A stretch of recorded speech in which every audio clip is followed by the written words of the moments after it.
In this series of videos, we'll learn more about recursion. I assume that you are familiar with the basics and you have gone through the resources and tried out some of the examples on your own. For me, the best way to learn about recursion is to go through 4 or 5 examples and then identify patterns from those examples. And then when you see a new problem, check whether you can apply the same pattern. So first, we will learn about merge sort, and we'll see how it works in more detail and extract out a pattern. Then we'll apply this pattern in different scenarios. But first, why is sorting data important? So sorting is often used as a pre-processing step to solve other problems. So having an efficient sorting algorithm will also help us make other solutions more efficient. And one of the reasons for sorting data is that it makes searching for data so much more efficient. Let's take this example. We are in a government office where we have people's birth certificates, and someone asks us for their birth certificate. They say their name and date of birth. Now we have to check whether their birth certificate is present. If our data is not ordered, like here, then we have no option but to look at each item and check whether it matches our search criteria. So we have like all these values, 1980, 1990, 85, 1960, and so on. So if someone says, hey, my birth date is uh, like 1st January 2020, we have no option but to look at the entire data set. So this is not in not efficient at all, is it? On the other hand, if the data is sorted, like you can see here, where all the data is sorted by the year, then it's much more easier to search for a particular record. Intuitively you just know that it is much easier to search for your particular record, isn't it?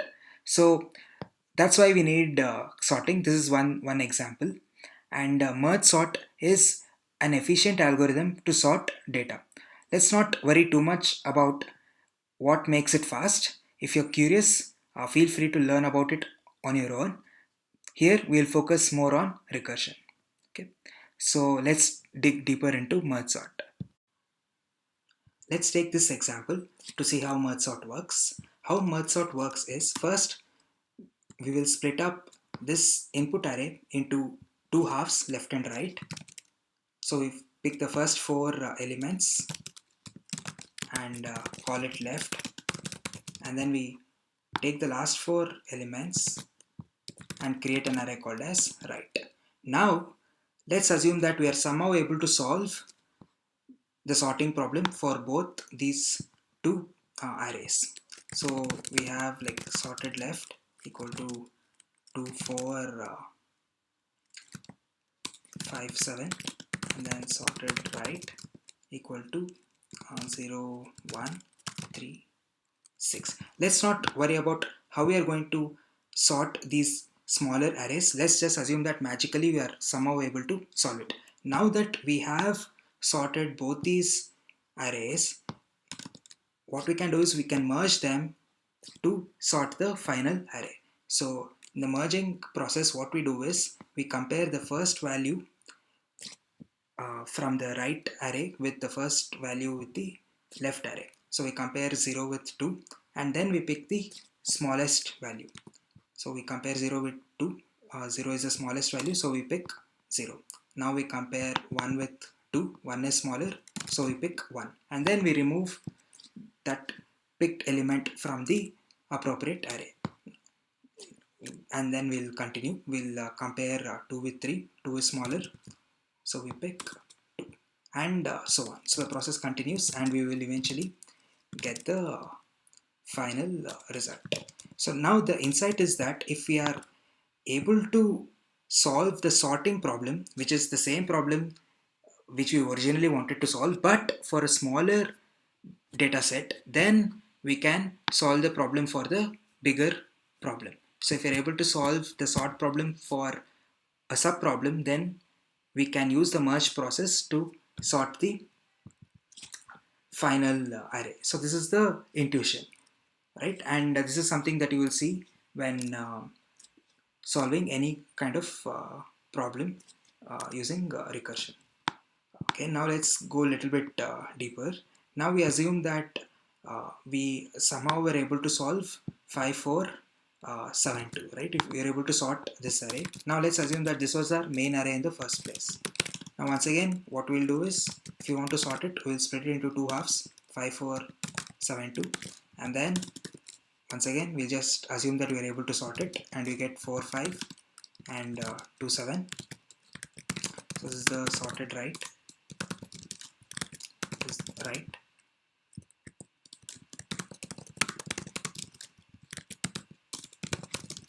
And all you have to do is merge these two values again. So once the merging process is done, we get 2, 4, 5, 7. So once again, we are assuming that we are able to sort the smaller arrays. Okay. Now once again, let's go deeper and try to sort 5, 4. So if the length of the array is 2, we'll once again split it into two parts, left and right, or rather left is 5 and right is 4, and we have to sort these two arrays. Now we can see that the length of the array is 1, and if the length of the array is 1, we know that the array is already sorted. The sorting process is trivial. So now the sorted left will be 5 and the sorted right will be 4. And now all you have to do is merge these two arrays, and we get the result as 4, 5. So now we have sorted. So we went all the way down to length 1, and then we come back to length 2, and then 4, and so on. So we know that if you are able to solve the smaller sub problem, then we can solve the bigger problem. So this is the intuition. Now let's see the code. You can see that it will exactly reflect your intuition. If the length of the array is less than equal to 1, then the array is already sorted and we just return the array. This is the base case. Now, if the length of the array is greater than 1, we'll split it into two halves, left and right. And then individually solve each subproblem. Once again by calling merge sort recursively. Now that both left and right are solved, we merge both the sorted left and the sorted right arrays to get the resultant array.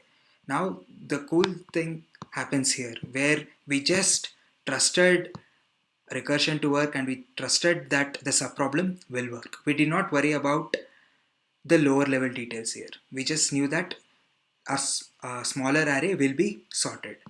And for me, when I was learning recursion initially, like getting intuition for this took me a lot of time, and that's why we will go through different examples. But overall, the intuition is that you just have to trust that the smaller subproblem will be solved and you don't have to worry about it in this iteration. And similarly, we will apply the same logic until we reach the base case. Okay. Now we will take this example. We'll sort 5472 and see how it is actually sorted using these print statements.